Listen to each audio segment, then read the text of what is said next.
kababayan, huwag nyo nang hanapin ang mga pulis sa presinto sapagkat kami ay nasa inyo ng mga telepono.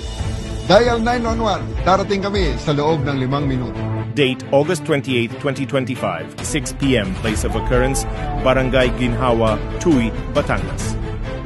Reported incident, road crash incident.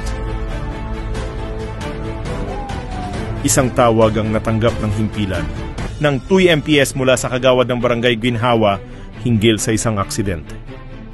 At sa loob ng 5 minuto ay agad nakaresponde ang kapulisan ng Tuy MPS na sina Police Corporal Reynald Nobleza at Patrolman Alexander Valencia. Pagdating sa lugar ng pinangyarihan ay kaagad inassist at inimbestigahan ang nasabing aksidente na sangkot ang isang van at isang jeep.